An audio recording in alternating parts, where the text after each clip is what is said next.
Hello, everybody, and welcome to episode 170 of I Wish You Were Dead, a podcast about things that used to be alive. My name is Gavin. That is Mike and Fia, and because you're hearing my voice here, it's not my episode. This is not my job today. Today, it's an episode that ends at 0. That means it's a Mike Takes the Wheel episode. And, dear listener, you currently know more about this episode than I do, as is custom. Because you've read the title of the episode. I wonder what the title of today's episode is even going to be. I don't know, Mike. That's definitely a you question. To be honest, I was actually thinking about that as I was doing this, and I was going back and forth between topics, all of which we're going to talk about today. Okay. And I was trying to come up with the most cryptic title for the episode. Okay. Didn't come up with one, but we're going to still think about it over the course of this episode. All right, if you want that to be the goal, is for it to be cryptic, I can work with that. Perfect. But yeah, so not only is it my episode here, but we have some big news. Fia in a little bit is going to tell us something, but I believe we have to do some housekeeping first. Sure. I'm back, guys. Hey. Yeah, Fia. It's been a little while since we've had Fia on the pod, mostly due to just grad school being grad school. Right.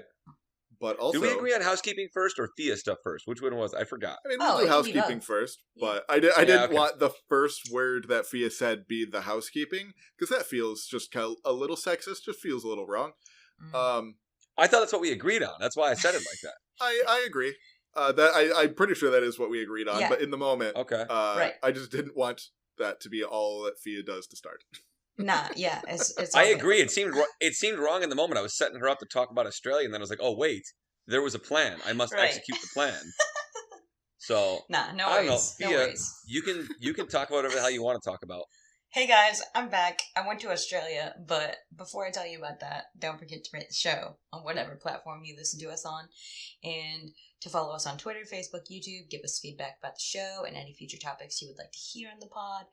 And if you would like to be a guest on the show, please be sure to fill out the guest form, and all that stuff can be found in the show notes.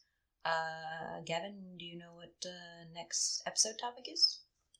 Yeah, so we are going to talk about just a little topic. Just kidding, it's actually an enormous topic. Domestication. Ah, fun. Which, is kind of a form of evolution, one that we have forced upon a number of animals and plants, but we are not the only ones that have done this. Humans are not the only species that have domesticated another species, which is crazy. So it depends exactly how you define it, as with a lot of things in science. But yeah, domestication, we'll be talking about that next episode. Cool. I'm in. Okay, so guys, I went to Australia for 2 weeks for my honeymoon. Woo. And it was incredible. Let me just give you a quick recap of all of the things we did. So it was requested that Fia did this part in an Australian accent, and it appears that she's refusing. Yeah, I don't have an Australian. Just know we asked. Well, I learned that there's actually different kinds of Australian accents. Sure. I had never heard that, but that doesn't surprise me. Yeah, there's the proper, kind of I don't know, high-end Australian, and then there's common Australian, and then there's country, outback Australian, and that's usually the one that you hear that you're you can't understand what they're saying sometimes. But anyway, so we went to Cairns, Australia, which I learned it's written Cairns, but you say it Cans. I think there's a lot of that in Australian. Ours in really... Australian. Yeah. Yeah. I had a friend at community college who was from Australia, and he was from Melbourne, which we Americans would call Melbourne, but apparently you just don't pronounce that R, it's Melbourne. Yeah. Well, anyways, I went to the rainforest, I went to the outback, I did some aquarium things, and then I did a 5-day liveaboard dive cruise where I scuba dived the Great Barrier Reef and the Coral Sea, which is past the Great Barrier Reef. I saw a lot of cool things like nudibranchs, which are Fun. tiny little sea slugs, and a manta ray. Sea slugs. Probably like 50 sharks. And a lot of fish and coral. And yeah, so that was pretty much it.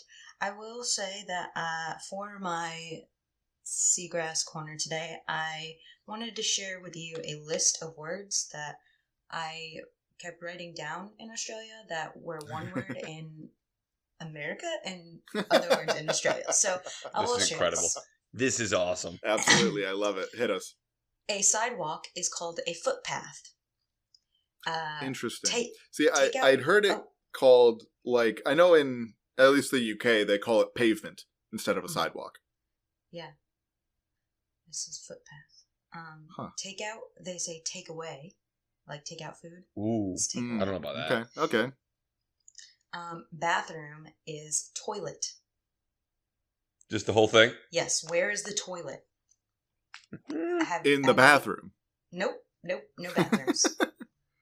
Fascinating. Breakfast is brekkie. And Brekkie. that's my Yeah, favorite. I think that is a lot of Australian is just like shortening things. Yeah. There's a And adding particular a Y. Australian there's an Australian musician that I follow a lot. So there's a Dungeons and Dragons podcast I listen to called Dragon Friends that is a bunch of Australian stand-up comedians who, when they started the podcast, had never played Dungeons and Dragons before. So they're just doing like improv comedy with a mask of D&D over it. But they've been doing it for a while, so they actually kind of know what they're doing now. But one of the guys, he's a player, but he also does all like live accompaniment for them because they do it all like at a theater in Sydney. Mm-hmm. But he also is just like an otherwise like very well-known like internet musician. He does a lot on Instagram and TikTok. His name's Tom Cardy. But he uses the phrase, and I don't know if this is on your list, but Arvo a lot, which I think I just sneezed twice. sure, Bless buddy. No mute button here. Arvo I think is basically just another word for afternoon. Sure. But there's a lot of there's just a lot of brekkie and other that kind of thing, which is fun because that's the same amount of syllables as breakfast. So I don't understand it, but it's fun. fun. But I also love it. It's more fun. For sure.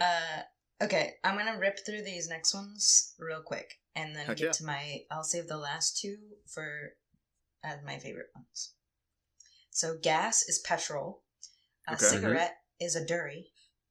Oh. So- I don't. Sunglasses, sunnies. Mhm. Shopping cart, trolleys. Okay. Elevator is a lift. Mhm. Parking lot is a car park. And then my Okay. last two. Flip flops are thongs or thongs. And then McDonald's is Maccers. Mackers. Yeah. But it's spelled Maccas. Maccas. Yeah. That's amazing. I'm probably saying it a little too American, but it's probably Sure. Maccas. I love the Australians. I Mhm. love everything about them. I want to go visit there one day. I'm jealous that you got that opportunity. Yeah, Yes. it's for sure on my bucket list of places to go. Liz wants to go, but there's too many snakes. There's famously many snakes there. Even like non-venomous snakes, Liz is not very chill with. But yeah, I did not see a single snake. good. I will direct Liz to this moment in the podcast. I went also when we did the Outback tour. We went to the Chillago Caves, so like a cave thing, and I saw like maybe 3 to 5 spiders, and they were not impressive. Right. It's like you always hear about the big ones, but it's like for every like giant species of spider, there's probably like 30, 40 just like regular spiders, you know? Mm-hmm. But they weren't that big to me. Like we get wolf spiders down here, and Yeah. just as big. So I was like, whatever. But anyway, that was my Australia time.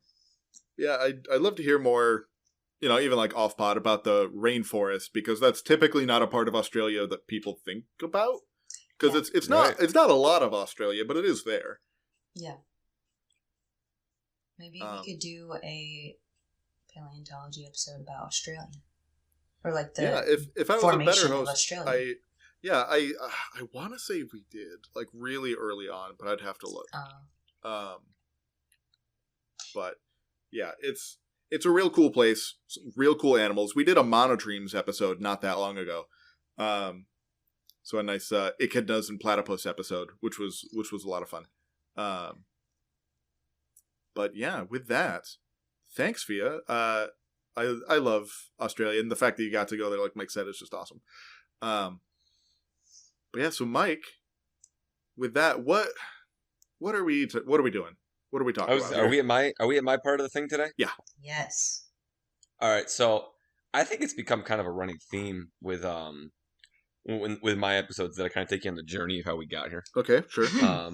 And so today, pretty simply actually, it began. I forgot that this was one of my episodes until a couple days ago, but I just been browsing on Wikipedia because that's what I do. Sure. And I was checking out the 7 Wonders of the Ancient World. Now, okay. I think we're all familiar with the concept of the 7 Wonders of the Ancient World. If you hear anything next to me right now, it's my foster dog, who I've left out of his crate, and who's now decided to go running on the couch next to me. I can't hear. So that's fantastic. Yeah, I mean, Zoom filters out a good bit of the noise, so it probably comes through in the recording. But you know what, dear listeners, it's a foster dog who's wonderful. His name is Cash. My boy Cashew. I love him so much. I need him gone. But I love him so much. Anyways, so 7 Wonders of the Ancient World. And so I'm curious, you guys, the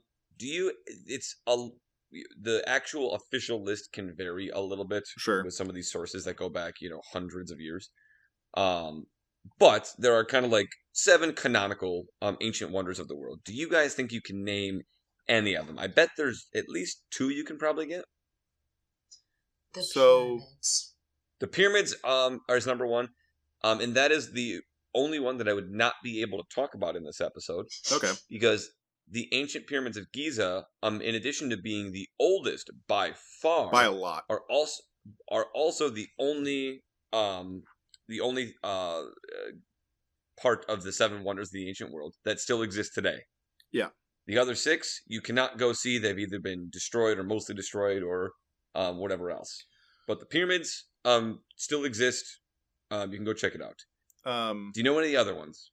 I think, and I don't know if this is one that's like sometimes on the list and sometimes not, but the Athena Parthenos, I think, is one of them. The Athena Parthenos is not one of the big ones. I'm trying to see here.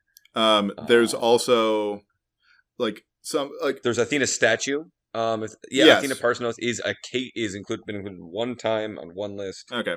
I know that similarly, like a statue of Zeus and or Jupiter. I don't remember if it was Greek or Roman, but there's like the statue of Zeus. Yeah. Of Juice.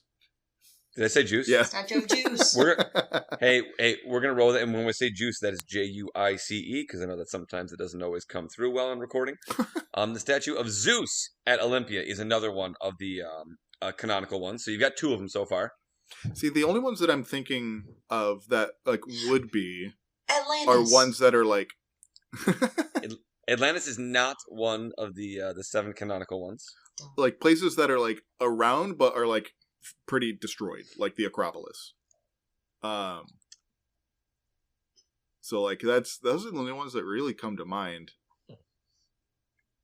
That's all right. Fia, do you have any other guesses, or am I going to spoil this for you? Yeah. All right. So you've got the Great Pyramids of Giza. You have the statue of Zeus at Olympia.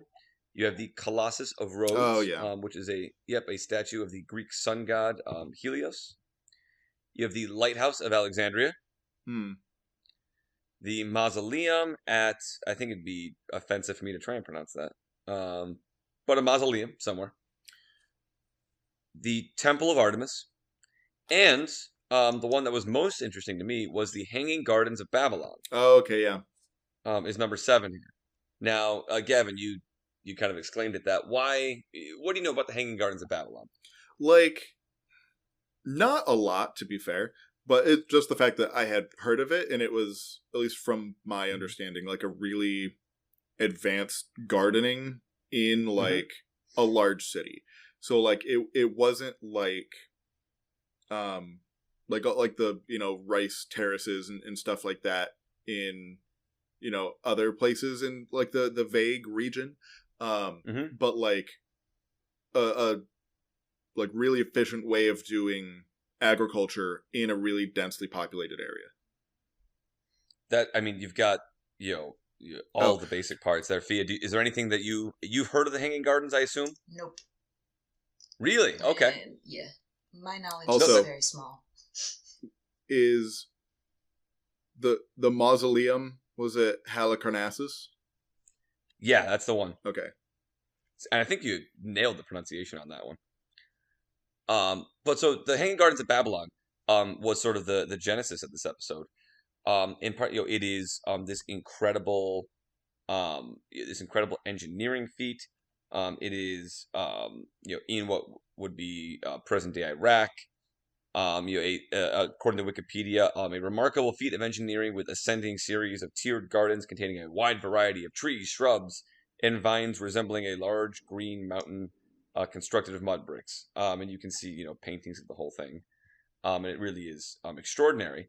There is one issue with this. Gavin, do you have any idea what it might be?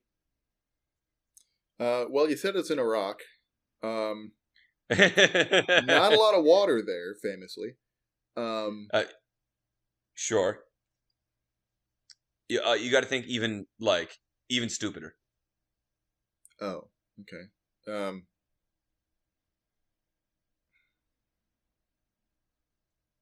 Hanging Gardens. I don't know. Probably weren't like all that sturdily built, so they probably didn't last all that long. Even stupider. You're closer though. Yeah, I don't know. Give up. Fia, any guesses on what could be the stupidest part about this? No. So the Hanging Gardens of Babylon almost certainly did not exist. What? Oh. Yes. So the other 6 canonical ancient wonders of the world, we have very good documentation of. Again, in the case of the Great Pyramid of Giza, it is still around today. The other 6, we do know existed in some form or fashion. The Hanging Gardens of Babylon, it is vastly unlikely they ever existed, and we kind of know this from doing this show, that you can't prove a negative very well. Right. So, like, can I sit here and say the Hanging Gardens of Babylon did not exist definitively? I can't. Sure. I can't say that with 100% certainty. I can tell you there is virtually no evidence of it existing except for stories about it long after its supposed destruction. And I wanted to do kind of an episode on this and how kind of stories get made, but I just don't know enough about this area of the world. I don't know enough about the Hanging Gardens themselves. But I liked that idea of taking a story that was just believed as fact for a long time, Sure. and as more history gets done, it turns out to be false. And I went with a story that I know a little bit better from around the time of the American Revolution, actually. So a big shock to anybody here who knows me. We are going with some American history for one of my episodes, despite starting with literally ancient Babylon. And so around the time of the American Revolution, big myths. There's one big myth that everybody, I think, is vaguely aware of. Like, at some point, you get to like middle school or junior high, and you learn about one of the big myths of the American Revolution. Do either of you two have any guesses? Big myths of the revolution. Someone who made something around the time of the American Revolution. Mike, I'm sorry, I'm really not any help today. Like, no, it's all. I mean, you were just in Australia, so it's all good. Like, during the like as part of the war, or just like in that time period? Yeah, this person was asked by George Washington to make something as a symbol for the new country. I mean, I feel like a lot of people think Ben Franklin did a lot of things that he didn't do. You are sort of on the right track. You're familiar with the first flag of the United States, right? Oh, yeah. Yes, the Betsy Ross flag. Yes. And I think most of us are aware that Betsy Ross did not actually make Right. that first flag. The first evidence about that comes from like the 1870s or so. But it's a fun story that we like to tell our kids, and as part of kind of the American culture. That's not the story from the American Revolution that I want to talk about today. That's not true. Okay. Instead, I want to talk about a wonderful lady that I believed was true into my first year's teaching. I believe I talked about this with my students as though it were true. And so this is going to be, sort of my mea culpa to the world Oh no. about this. And to begin with here, there is, we're talking about famous figures from the American Revolution. There is, many people to pick from here, but there's like one particular horse ride that people are aware of from the American Revolution. Fia, I know that you've gone over 2 so far, but do you know about that famous horse ride from the American Revolution? No. Someone was saying that the British were coming. The British were coming. Yeah. Fenella. Gavin. What? I don't know. Paul Revere. Oh, yes, I do know. Okay. Yeah, I'm I glad just we're- don't do well under pressure. It's okay, buddy. Clearly. It's all good. You were laying back in Australia for a while. So Paul Revere, we're all familiar with the story of Paul Revere, and that more or less happened, even though some of the parts have been exaggerated over time. Sure. However, I want to talk about the story of what the woman that's been called the female Paul Revere, a woman named Sybil Ludington, and I'll be quoting from Wikipedia, Battlefields.org, the American Battlefield Trust, which is a wonderful website, the NRA, which I learned apparently has a Sybil Ludington Award. Interesting. I'm not entirely sure what the Sybil Ludington Award is, but the NRA has one, as well as from the Smithsonian here. And so the story here, coming from the National Rifle Association and various other sources, is about one of the famous heroes of the American Revolution, Sybil Ludington. Or Sybil Ludington. It's a little bit unclear how you're supposed to spell her name. She was born in 1761 in Fredericksburg, New York State. And she, went on another famous, ride to warn members of the, then American militias that the British were going to be attacking near Connecticut. And she did so when she was only 16 years old. I was going to say, I was just doing the math on that. And I was like, I'm like, by the time the war ended, she wasn't even 20. Yeah, no, she was very young. It is this wonderful story of women in history, which is part of the reason why I loved talking about it with my students, especially my 7th graders. I always had when I was teaching 7th grade, I always had some 7th grade girls that were like, Mr. Bryson, we want more women in history. And I was like, I agree. Sybil Ludington was a great story. The story is said that Sybil raced on her horse Star through the night. In the early morning, she rode 40 miles, more than twice the distance that Paul Revere traveled. Rallying over 400 men, Sybil endured driving rain and the attack of a highwayman whom she fought off with her father's musket. Now, she was not able to save the town of Danbury, because that did fall to the British, but she was able to help stop the British advance and push them back to their boats shortly after that battle over in Connecticut. And there are actual markers you can see that can be seen from this that were placed around the 150th anniversary of the American Revolution. And there are stories about her. Again, there is a Sybil Ludington Award from the NRA. It was this great story of a real American. And as best as I can tell, Sybil Ludington was a real person. Mike, which is... Are you here to tell me that she's not a real person? As best as I can tell, she is a real person. Okay. She married someone named Edmund Ogden in 1784. However, as best as anyone can tell, the famous ride of Sybil Ludington, of which statues have been made, I'm looking at the Wikipedia page right now, of a wonderful statue of her on a horse, awards. None of that ever happened. It just did not happen. And it's actually similar to kind of the Betsy Ross kind of story, where her family, years and decades after this happened, decades after she died, all of a sudden started propagating the story, and it happened to catch on. And the Smithsonian first notes that it's notable that Sibylla's story first surfaced during the colonial revival period, about 100 years after the Revolution. And you can kind of imagine why 100 years after the American Revolution, well, there might be, some renewed interest in that period of time and, hearing Sure. old stories. Yeah.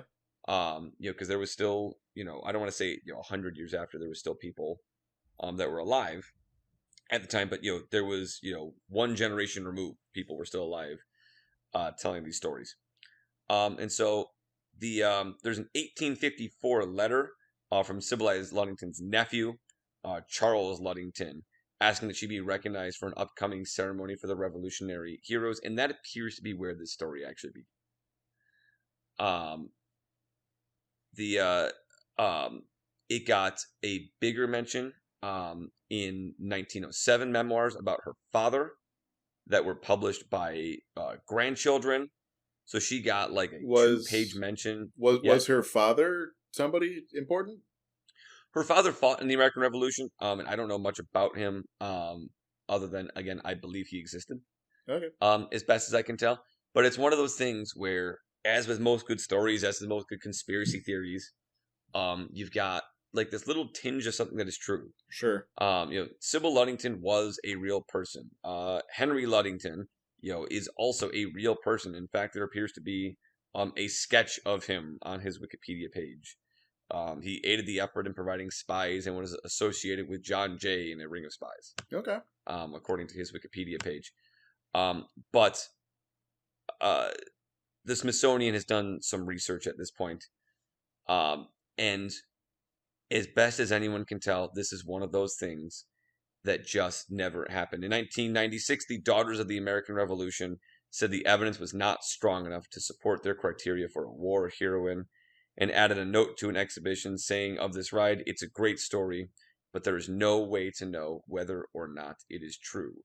The Daughters of the American Revolution chapter near her historic home say that the exploit was documented and continues to honor her. So it is one of those delightful stories. It is the people from that community will still tell that story to their kids and still honor her. The story gets passed on down. I believe there is a there's a TV show, an animated TV show that got made for kids about the American Revolution, called Liberty's Kids, pardon me. Okay. And I have to go take a look at this, but I believe that they included Sybil Ludington in one of their episodes, which I should have looked up before we did this. But it was a wonderful story that gets told, and there are many of these. There's the Betsy Ross story. There's a famous story about how Staten Island became part of New York City instead of part of New Jersey. That there is something what a to bummer, me really by the interesting. way. A Staten Island? I mean, everything about it screams New Jersey, but that's neither here nor there. It is certainly not. We can have another conversation about that story another day. But to me, there is just something fascinating about stories that get passed off as true for so long, and myths that exist for so long, that the stories kind of grow over time, but they were never actually real. And one of my favorite examples of this, this may be before our time. I'm aware of it. I think you guys might be. At least Gavin might be. To make it a completely different kind of thing, but the Marilyn Manson rumor. Gavin knows what I'm talking about. I do. If you don't know what I'm talking about, I'm not going to say it on this podcast. But at a time when the internet did not exist, when things were just kind of passed from magazines and people, a rumor about a man who's still alive today that both myself and Gavin are fully well aware of. To me, there's something interesting about stories that can be passed around like that. And so that's why I wanted to talk about Sybil Ludington today, with brief mentions to Betsy Ross and the Hanging Gardens of Babylon. And so our I Wish You Were Dead character of the day did exist, but probably didn't do the thing that she's most famous for. Fascinating. So I'm curious what she, like, did do then, you know? Yeah. So there was a story here about when she was trying to collect her pension, or the pension from her husband, because her husband fought in the American Revolution. Let's see, historical accounts, like yada yada yada.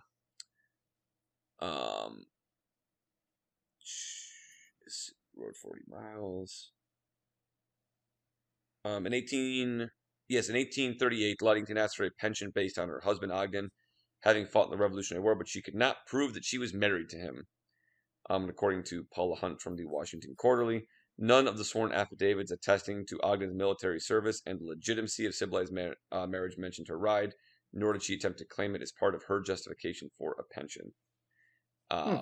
So even in the documents that do exist of her, proving that she's a real person, but also, making it clear that she is not famous for the thing that she, is said to have done. Yeah. I sneezed again, but we don't have a mute button here.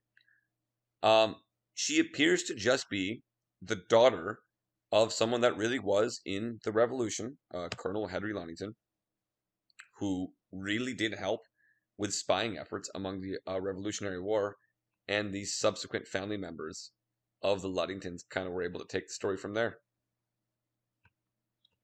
Cool. Well, a little bit of a letdown on this one, Mike. Just What? It is. No, it is. It's 100% a letdown. A cool person that I thought was cool might not have been cool. Yeah, it doesn't mean she wasn't cool, Yeah. but she wasn't cool for the same thing. No, it's 100% a bit of a bummer, and I may wind up. I have another episode in mind that is kind of a similar thing. Oh.